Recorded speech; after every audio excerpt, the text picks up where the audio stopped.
જય જોહાર. બોલે મને લાગે છે બધા ઊભા છે એ લોકો થાકી ગયા છે, કોઈ બોલતું નથી. હવે તો બહુ થઈ ગયું એવું લાગે છે ને. આટલા બધા નેતાઓએ ભાષણ આપ્યું એટલે બધા થાકી ગયા છે.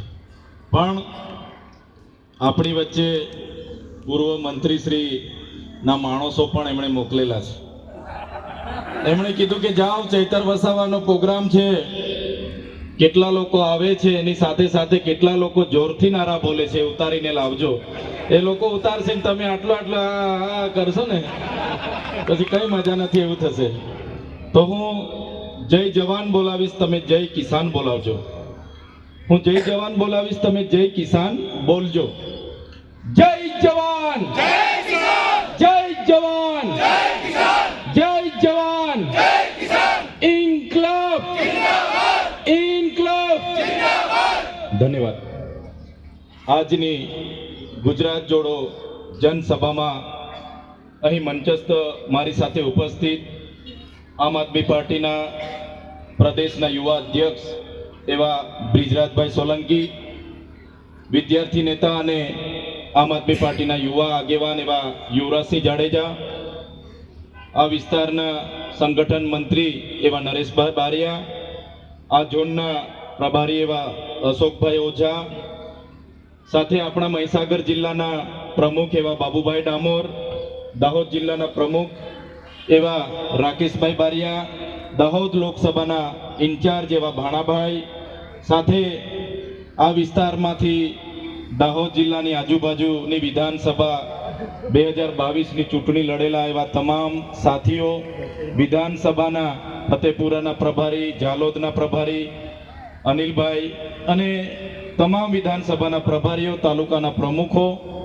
અને મોટી સંખ્યામાં અમારી સામે ઉપસ્થિત થયેલા જુદા જુદા ગામમાંથી પધારેલા વડીલો, યુવાનો, માતા બહેનો, ભૂલકાઓ, આપણો અવાજ ગુજરાત સમેત પૂરા દેશ સુધી પહોંચે એના માટે સતત 12 વાગ્યાનું કવરેજ, ખડે પગે રહીને 12 વાગ્યાથી કવરેજ કરતા એવા મીડિયાના મિત્રો, આપણો પ્રોગ્રામ ખૂબ સારી રીતે થાય, કાયદો વ્યવસ્થા જળવાય અને સુચારું આયોજન થાય એના માટે સેવા આપી રહેલા પોલીસના તમામ અધિકારીઓ, કર્મચારીગણ, બધા માટે એકવાર જોરદાર આપણે તાળીઓ પાડી લઈશું.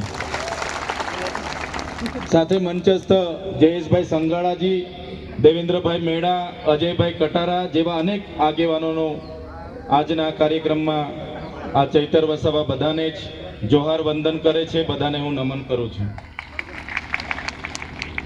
સાથીઓ, દેશની આઝાદી માટે ઘણા આંદોલનો થયા, ઘણા યુદ્ધો થયા, સંઘર્ષ થયો, ઘણા યુવાનોએ, ઘણા આગેવાનોએ એમાં શહીદી વહોરી. આ ભૂમિની બાજુમાં માનગઢ ધામ છે.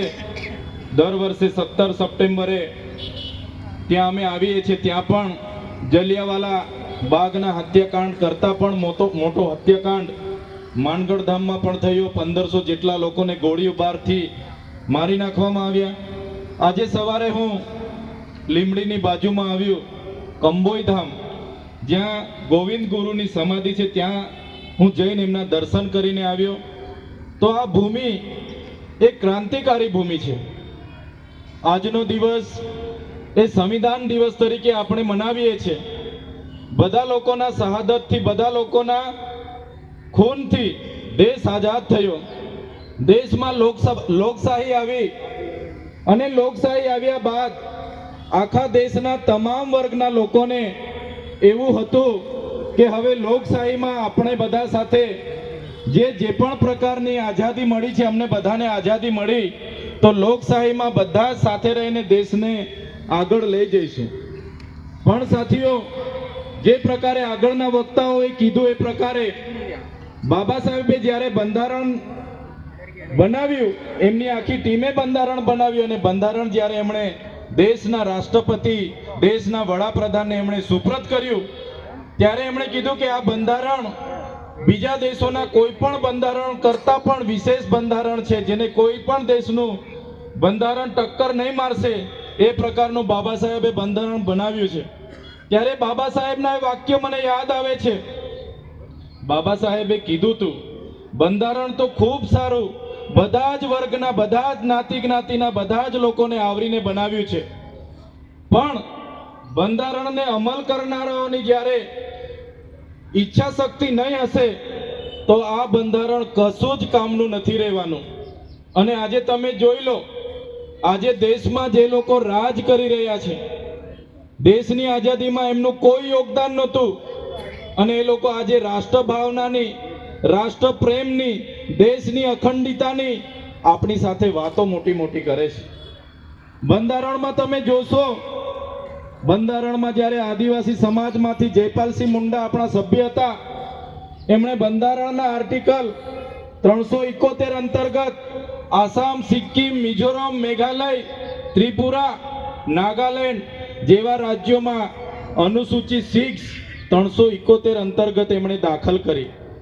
અનુસૂચિત 6 અંતર્ગત એ રાજ્યોની તમામ ગ્રામ સભાઓને સ્વતંત્ર સત્તા આપવામાં આવી, રૂઢિગત ગ્રામ સભાઓને પાવર આપવામાં આવ્યા, જિલ્લા પરિષદોને સત્તા આપવામાં આવી. કોઈ પણ પ્રોજેક્ટ ત્યાં આવે, કોઈ પણ યોજના ત્યાં મંજૂર થાય, એ ચાહે ડેમ હોય, જીઆઈડીસી હોય, જીએમડીસી હોય, રેલવે હોય, એરપોર્ટ હોય કે બુલેટ ટ્રેન હોય, ત્યાંની ગ્રામ સભાની સંમતિ લેવાનું ફરજિયાત છે.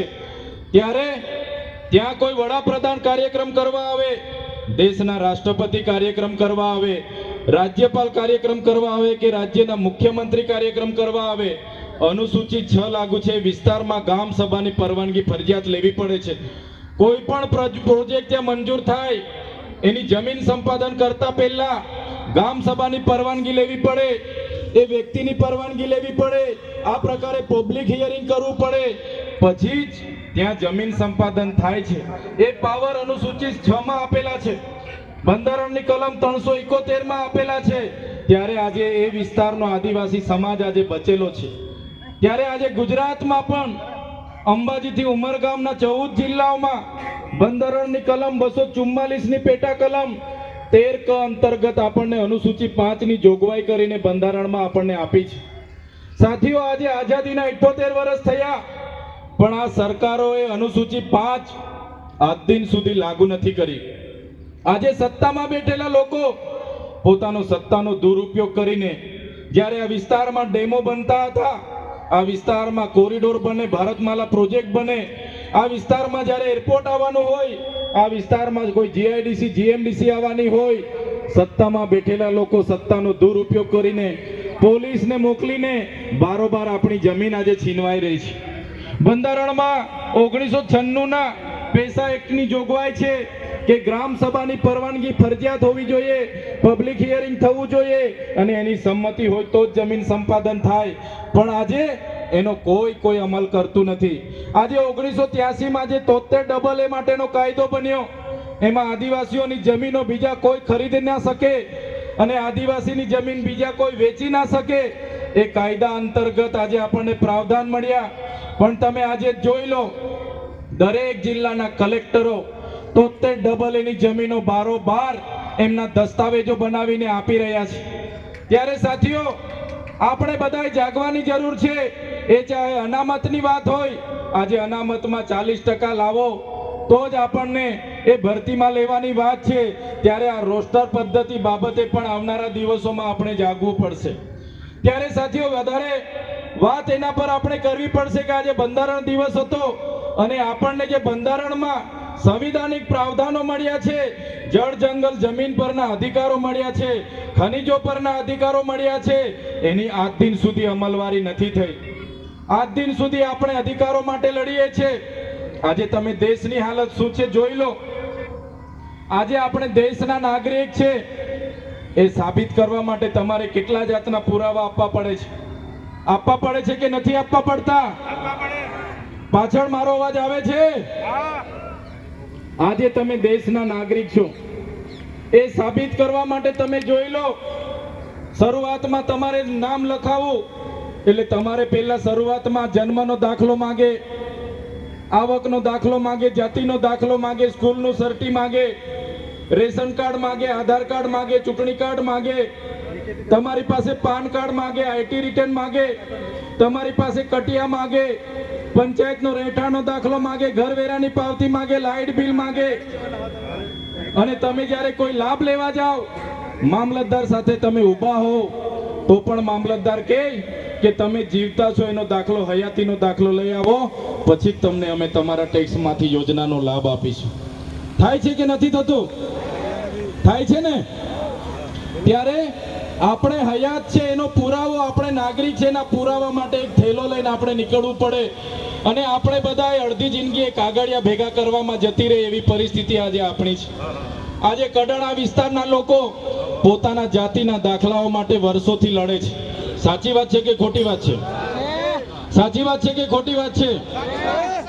જ્યારે કડાણા ડેમ બન્યો અને એ કડાણા ડેમમાં ગામડાઓ વિસ્થાપિત થયા, જમીનો, સારી જમીનો ડૂબી ગઈ, ગામો વિસ્થાપિત થયા, સમાજ, સંસ્કૃતિ, પ્રકૃતિ સાથે છિન્નભિન્ન થઈ ગયા અને વિસ્થાપિત થયા. સરકારે કીધું તમને જમીન સામે જમીન આપીશું, સિંચાઈનું પાણી આપીશું, એક પરિવારમાંથી એક જણને નોકરી આપીશું. કોઈને કડાણા ડેમમાંથી નોકરીને જમીન મળી છે ભાઈ? કોઈને પાનમ ડેમ વિસ્થાપિત વાળાને જમીનો મળી છે? તમને નોકરી મળી છે? જ્યારે પણ દેશને જરૂર પડી, જ્યારે પણ પ્રદેશને વિકાસની જરૂર પડી, એ ચાહે નર્મદા ડેમ હોય, કડાણા ડેમ હોય, ઉકાઈ ડેમ હોય, પાનમ ડેમ હોય કે કરજણ ડેમ હોય, આદિવાસી સમાજ વિસ્થાપિત થયો છે, જમીનો આપી છે. પણ આજે આદિવાસી સમાજને એ વિસ્તારમાં સિંચાઈનું પાણી નથી. આજે આદિવાસી સમાજને એ વિસ્તારમાં શાળાની ઓરડા નથી, શાળામાં ભણાવવા વાળા શિક્ષકો નથી. આજે કુપોષણથી આદિવાસી સમાજના બાળકો પીડાય છે, આજે સિકલ સેલથી બાળકો પીડાય છે, આજે દવાખાનાઓમાં ડોક્ટરો નથી. આજે પણ યુવાનો રોજગારી માટે આંદોલનો કરે છે, આજે રોડ માટે આંદોલનો કરે છે, તો તે ડબલ એ માટે આંદોલનો થાય છે, આજે સ્કોલરશિપ માટે આંદોલનો થાય છે. ત્યારે મારા સાથીઓ, મારા યુવાન મિત્રોને હું કહેવા માંગુ છું, આપણે ક્યાં સુધી આંદોલન કરીશું? ક્યાં સુધી લડેંગે, જીતેંગે, જિંદાબાદ, મુર્દાબાદ? ક્યાં સુધી આવેદન નિવેદન? ક્યાં સુધી હારે સરકાર હાય કરીશું? મારા સાથીઓ, આવનારા દિવસોમાં તાલુકા જિલ્લા પંચાયત આવે છે, તમે તૈયાર થઈ જાઓ. હવે આવેદન નિવેદન, જિંદાબાદ, મુર્દાબાદ કરવાનું થતું નથી. હવે આ લોકો પરથી આપણે સત્તા લેવાનું થાય છે અને એ સત્તા આપણે બધાએ લઈ લેવાની છે. હવે સત્તા આપણે લેવાની છે. તમે જોયું હશે, આપણા પ્રદેશના આપણા જ એમએલએ જ્યારે આ ગુજરાતના શિક્ષણ મંત્રી હતા, આદિજાતિ મંત્રી હતા, એમની અધ્યક્ષતામાં જ 28/10/2024 ના રોજ એક પરિપત્ર એમણે બહાર પાડ્યો આપણા મંત્રીએ, અને એમણે કીધું કે જે આદિવાસી વિદ્યાર્થીઓ ઉચ્ચ અભ્યાસ કરે છે, જે મેડિકલ કરે છે, સિવિલ કરે છે, બીએ કરે છે, બીએડ કરે છે, બીએસસી કરે છે, એમએસસી કરે છે, જે લોકો પીડીસી કરે છે, બીએડ, જે લોકો એમએસડબલ્યુ, બીએસડબલ્યુ કરે છે, એમના માટે સરકાર તરફથી પોસ્ટ મેટ્રિક શિષ્યવૃત્તિ હતી, તે આજથી અમે બંધ કરીએ છીએ એમ કરીને 28/10/2024 ના રોજ આપણા મંત્રીએ પરિપત્ર બહાર પાડ્યો. આપણું 3,410 કરોડ રૂપિયા વર્ષનું બજેટ હતું, છતાં એમણે એવું કીધું કે આદિવાસી વિદ્યાર્થીઓના ઉત્થાન માટે, આદિવાસી વિદ્યાર્થીઓના ઉચ્ચ અભ્યાસ માટે અમારી પાસે બજેટ નથી. ત્યારે ભાજપની સરકારને હું કહેવા માંગુ છું, હમણાં નરેન્દ્રભાઈ મોદી ડેડિયાપાડા આવ્યા, એમણે જાહેરાત કરી કે અમારી સરકાર આદિવાસીઓના શિક્ષણ અને ઉત્થાન માટે પ્રયાસો કરશે. ત્યારે નરેન્દ્રભાઈ મોદીને હું કહેવા માંગુ છું, અમારું 3,410 કરોડ 2024 નું બજેટ હતું, એમાંથી માત્ર તમારા આદિજાતિ વિકાસ વિભાગે 929 કરોડ જ અમારા પાછળ ખર્ચો કર્યો છે. જે વધારાનું બજેટ તમે વાપર્યું છે એ તમારી રથયાત્રાઓમાં, તમારી સભાઓમાં, તમારી ગૌરવ યાત્રાઓમાં, તમારા વિકાસ મહોત્સવમાં, તમારા માર્ચ યુનિટીમાં આદિવાસીઓનું બજેટ તમે વાપર્યું છે, જેના કારણે આજે અમારા આદિવાસી યુવાનોને શિષ્યવૃત્તિ નથી મળતી. ત્યારે મારા વાલીઓ, મેં તમને કહેવા માંગુ છું કે આ માનસિકતા ધરાવતી સરકાર આદિવાસી યુવાનો ભણે નહીં, આગળ વધે નહીં, એમની જે માનસિકતા છે એ માનસિકતા દૂર કરવાની જગ્યાએ આવનારા દિવસોમાં ભારતીય જનતા પાર્ટીની સરકારને આપણે દૂર કરવા માટે બહાર આવવું પડશે.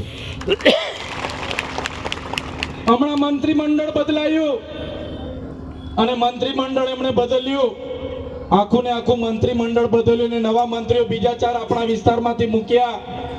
પણ સરકાર મંત્રીમંડળ બદલશે એમાંથી આપણો કોઈનો ઉદ્ધાર થવાનો નથી. આપણે 2027માં આખે ને આખી સરકાર બદલી દેવા માટે આપણે તૈયાર થઈ જવાનું છે. સાથીઓ, તમે બધાએ જોયું હશે આ પ્રકારની વાતો અમે સરકારમાં કરીએ. એક બાજુ સરકાર વિકાસ વિકાસ વિકાસ ની વાતો કરે, એક બાજુ ગુજરાત મોડલની વાતો કરે, એક બાજુ વિશ્વગુરુ બનવાની વાતો કરે, એક બાજુ પડેગા ઇન્ડિયા બળેગા ઇન્ડિયાની વાતો કરે, બેટી બચાવો બેટી પઢાવોની વાતો કરે.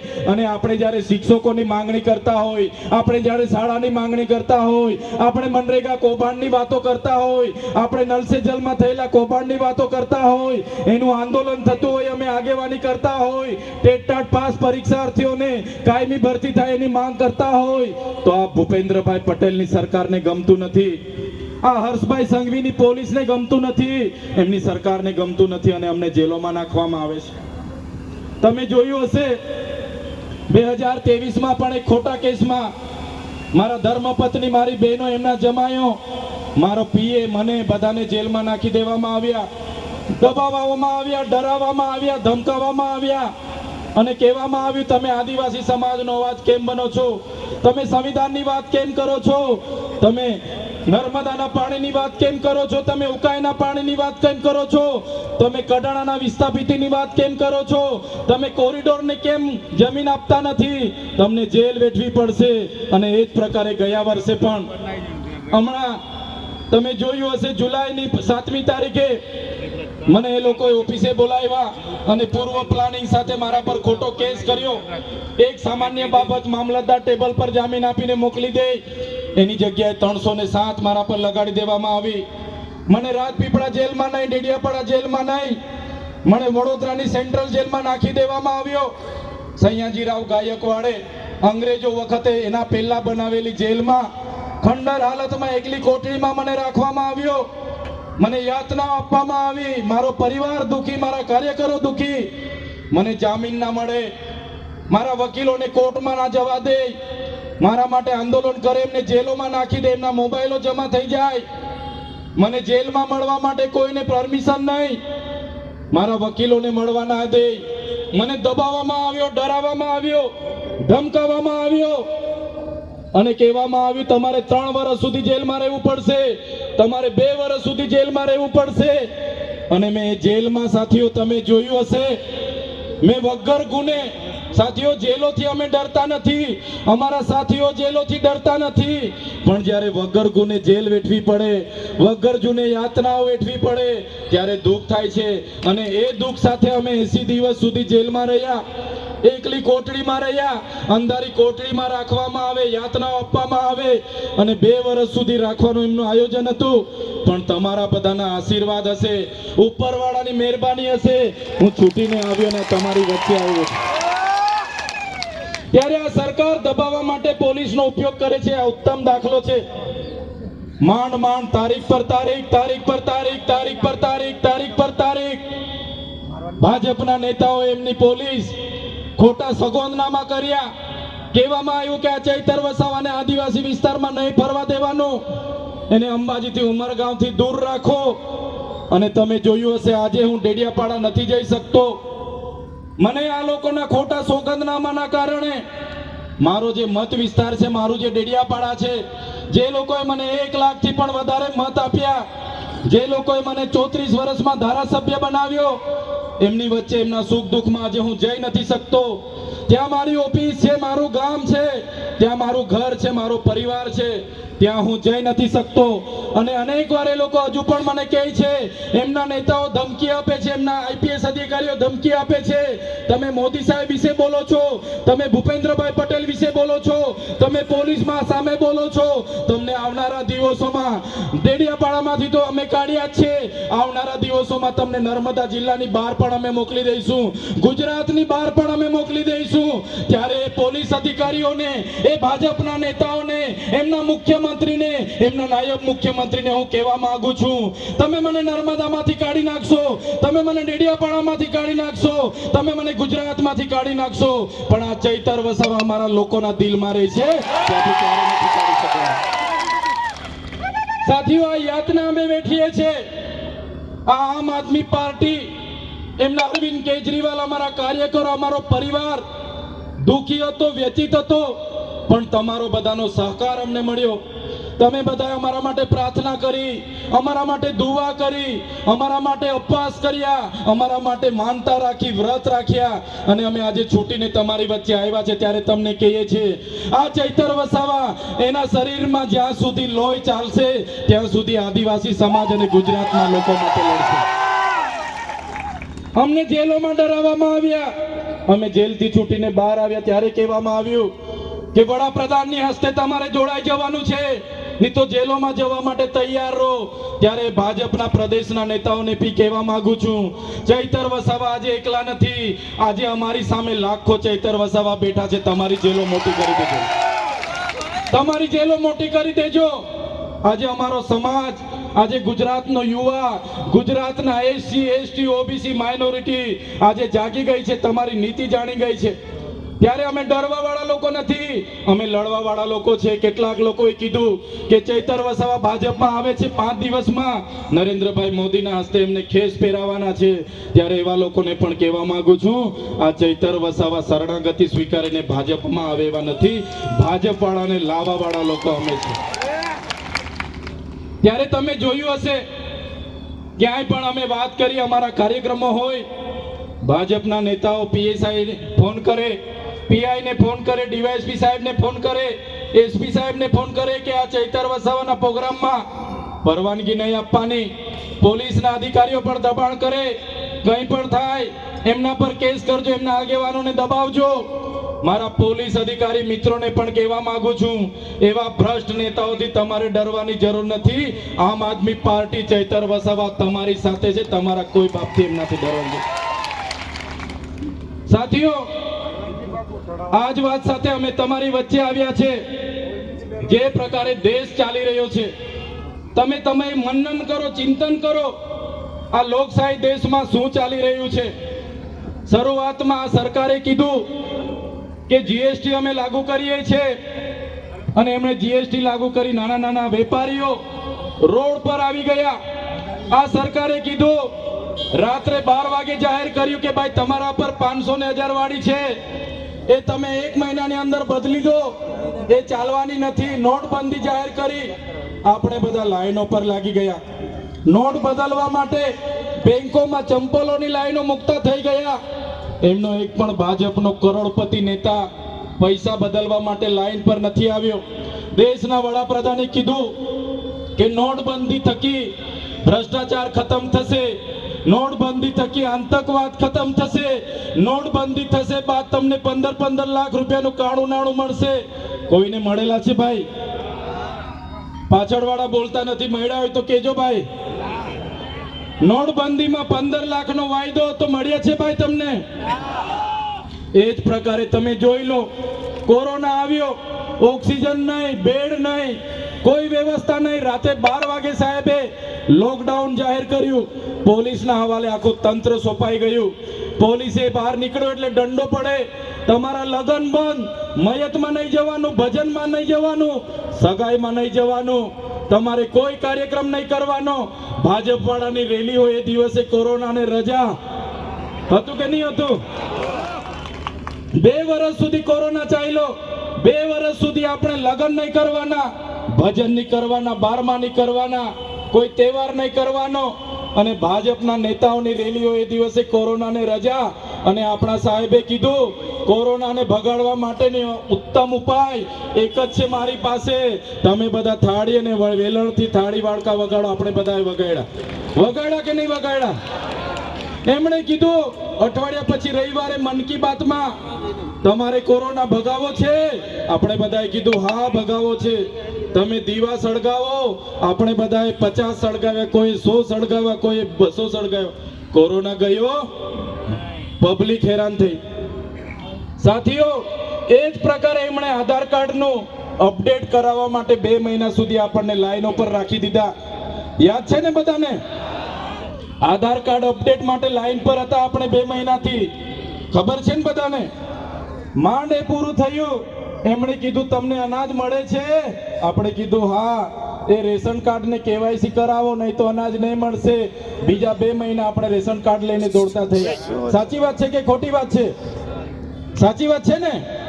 એ પૈતું માંડ માંડ પાછા મોદી સાહેબે કીધું કે ભાઈ તમે ખેડૂત છો? આપણે કીધું હા. તમારા કટિયા છે? આપણે કીધું હા.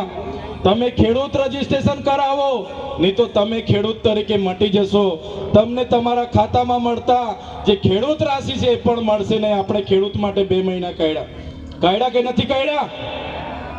યાદ છે ને પાછળ વાળાને?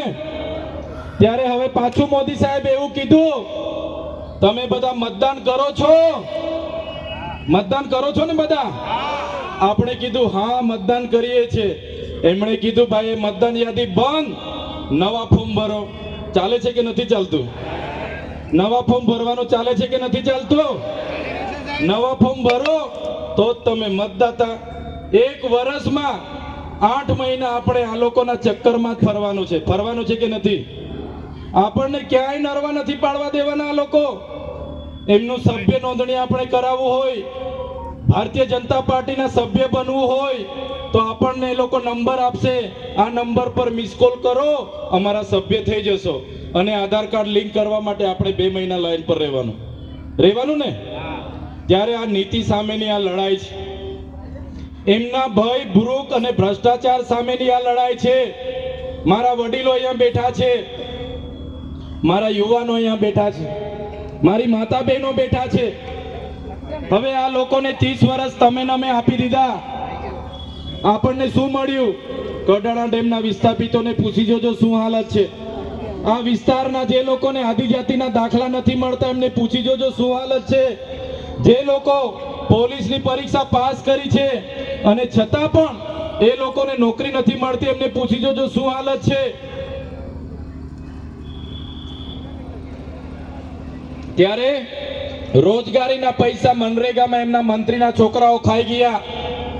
નલ સે જલના નામે ગામે ગામ કરોડો રૂપિયાનો ભ્રષ્ટાચાર થયો. નલ આવી ગયા પણ નલમાંથી હજુ પાણી આવ્યું કે આવે છે? પેલા બોલતા જ નથી તમે. આવતો હોય તો હા કહી દો ને ભાઈ, એટલે પૂરું થાય. નળમાંથી પાણી આવે છે? મનરેગામાં રોજગારી મળે છે? ના. સિંચાઈનું પાણી મળે છે? હા એવું કે છે કોઈ. તો 30 વર્ષ આપ્યા, હવે કેટલા બીજા આપવાના છે 30 વર્ષ? આ લોકો તો કહે છે કે 2047 માં બધું થઈ જશે. કહે છે ને? હમણાં જ કીધું એ લોકોએ કે 2047 સુધી થોબો બધું થઈ જશે. 2014 ની લોકસભામાં મોદી સાહેબે કીધું કે 2019 માં બધાને ઘર મળી જશે. ભાઈ ઘર મળી ગયા? ખેડૂતની આવક ડબલ થઈ ગઈ. યુવાનોને 2 કરોડ દર વર્ષે રોજગારી મળે છે? નથી મળતી. તો હજુ આપણે બીજા 2047 સુધી આપવાની છે એમને તક. ત્યારે 2014 માં 2019 પર આવ્યા, 2019 ની ચૂંટણીમાં 2024 પર આવ્યા. હવે 2024 ની ચૂંટણી હતી ત્યારે 2047 પર લઈ ગયા. હવે આપણે એમના પર ભરોસો કરવાનો થતો. હવે સત્તા પરિવર્તન કરવા માટે હવે બધાએ જાગી જવાનું છે. મેં બધા જ વડીલો, યુવાનો, માતા બહેનોને, પશુપાલકો, એસસી, એસટી, ઓબીસી, માઇનોરિટી જેટલા પણ લોકો અહીંયા ઉપસ્થિત છે, મને સાંભળે છે, એમને મારી નમ્ર વિનંતી છે. અમે નાના લોકો છે, અમને પોલીસ, એમની સરકાર, એમનો કલેક્ટર, એમના એસપી, એમના મંત્રી, એમના તંત્રી બધા અમને પણ ખૂબ ડરાવે છે, ધમકાવે છે. જેલોની વાતો થાય છે, ફલાણું કરીશું, ઢીકણું કરીશું. પણ જ્યાં સુધી તમારો બધાનો અમારા પર સહકાર છે, જ્યાં સુધી તમારા બધાના વડીલોના, માતા બહેનોના આશીર્વાદ છે, અમે એ લોકોથી ડરવાના નથી. ત્યારે આપણે હવે સામે લડવા જવાનું થતું નથી. હવે તમારામાંથી તાલુકા જિલ્લાના ઉમેદવારો ફાઇનલ કરી દો. આવનારી વિધાનસભાનો એક ઉમેદવાર ફાઇનલ કરી દો અને આવનારી સત્તામાં તમે આવી જાઓ ત્યારે જ આપણા લોકોના કામો થવાના છે. વાત કરવા માટે હું આવ્યો છું. બધા જ લોકો આજે ઘણા લાંબા સમયથી આ મંચ પર ઉપસ્થિત હતા, અહીંયા બેઠા છો. ત્યારે તમામ લોકોનો, આજુબાજુ ગામોમાંથી પધારેલા મારા વડીલો, મારી માતા સમાન મારી માળીઓ, મારી બહેનો, મારા ભાઈઓ, મારા મિત્રો, મારા ભૂલકાઓ, મીડિયાના તમામ સાથીઓ, પોલીસ અધિકારીઓ, પોલીસ કર્મચારીઓ, બધા જ લોકોનો જેમણે અમને ગ્રાઉન્ડ આપ્યું છે એ ભાઈનો પણ અને જેટલા પણ લોકો મને સાંભળે છે બધા જ લોકોનો હું ખૂબ ખૂબ આભાર માનીને છેલ્લે હું એક નારો બોલાવીશ. તમારે પરિવર્તન કહેવાનું છે અને પછી મારી વાણીને હું વિરામ આપીશ. સંતરામપુર માગે જોરથી ભાઈ, પેલા કુબેરભાઈ ત્યાંથી જુએ છે કાચમાંથી, થોડું બોલો. પછી કેશેભાઈ, ચૈતરભાઈ આવ્યો તો કઈ હતું નહીં, હવા જતી એવું. સંતરામપુર માગે, કડાણા માગે, સુખસર માગે, સુખસર માગે, જાલોદ માગે, દાહોદ માગે, પરિવર્તન, પરિવર્તન, પરિવર્તન. ધન્યવાદ. જય આદિવાસી, જય જોહાર.